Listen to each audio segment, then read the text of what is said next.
just eat less. Sounds smart until you meet someone like me.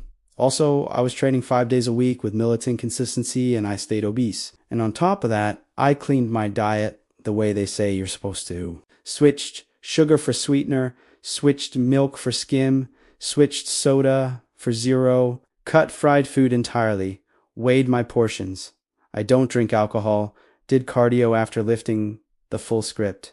I lived inside the rule book. I followed it harder than most people who preach it. And I still stayed obese. Not slightly chubby, obese. Meanwhile, people who eat wrong move less, drink on weekends, barely think about food, and never step into a gym, stay lean without effort. And the fitness world acts as if the outcome is simply a matter of discipline. That's why the phrase just eat less is delusional when you think about it. It assumes the same rule produces the same result in bodies that were not built the same to begin with. Some people win even when they break the rules. Others can follow every rule and still lose. If you don't understand that difference, every piece of advice you give to an endomorph is a fantasy being sold as truth. People only believe the advice is universal because their bodies let them get away with things an endomorph body would never forgive. They skip workouts, they eat whatever is convenient, they drink on weekends, they fix it on Monday, and nothing catastrophic happens. Their body forgives them. That forgiveness becomes arrogance.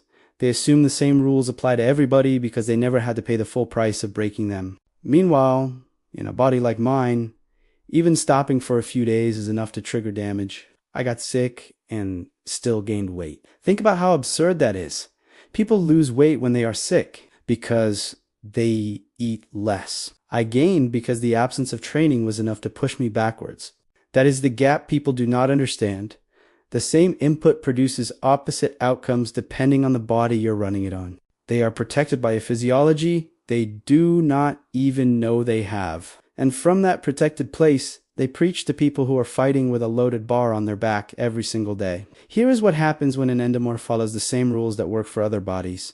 You do everything they say, and your body barely moves. You push harder, and it still barely moves. You tighten the diet even more, and you start feeling dizzy, irritable, and socially isolated, and the scale still barely moves. Then the first time you blink, miss a workout, eat one wrong meal, or get sick, the scale jumps back as if it had been waiting for a chance to punish you. That is not a lack of discipline.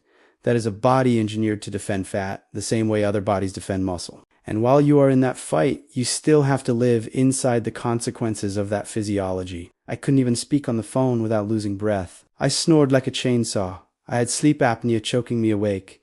And walking 1 single kilometer made the soles of my feet feel like they were burning. That is the cost of doing everything right in the wrong blueprint. So when someone says the phrase just eat less, they are not giving advice. They are exposing that their biology never demanded anything more intelligent than that. The people who preach simple rules only sound confident because they never had to live inside a body that punishes every slip. They think discipline is what makes them lean, when in reality their body is the safety net. It corrects their mistakes for them. Put that same person inside an endomorph body and watch what happens.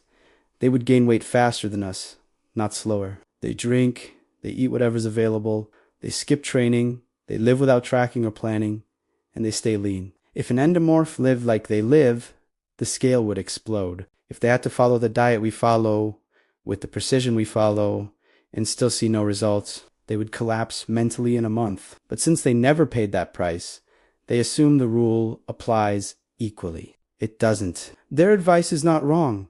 It is irrelevant when the biology is not the same. And this is the part that changes everything. The failure was never proof that you are weak.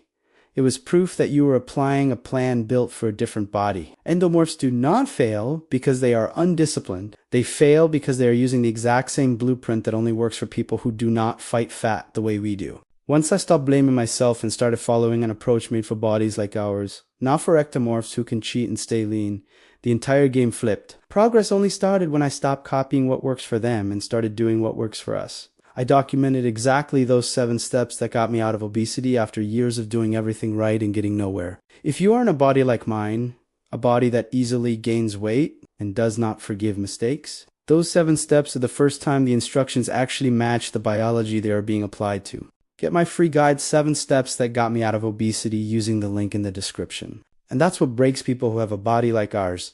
Not the effort itself, but the constant feeling that you are doing everything right, while the world keeps insisting you are doing something wrong. You listen to a bunch of videos, doctors, trainers, all saying the same thing as if humans were copy-paste. And when it doesn't work for you, you don't just stay fat, you start to think you are defective. That is the real wound. The failure is not just on your body, it gets inside your head. It is like giving the same key to 5 different locks. It will open one of them, maybe 2, but the other 3 will keep you outside no matter how hard you twist. The problem is not the person turning the key, it is the fact that the key wasn't made for that lock. But instead of admitting the key doesn't fit, people blame the hand that is trying. That is exactly how endomorphs break. We do what they say, we do it harder than they do, and when it fails, we attack ourselves because the internet made it sound like the rules were universal. But they are not. Some bodies obey those rules with almost no resistance. Others resist even under perfect execution. If someone doesn't understand this, they don't understand you. And if you have lived inside a body that easily gains weight, even under discipline, you know exactly why this message is not theory. It is the only version of the story that matches reality.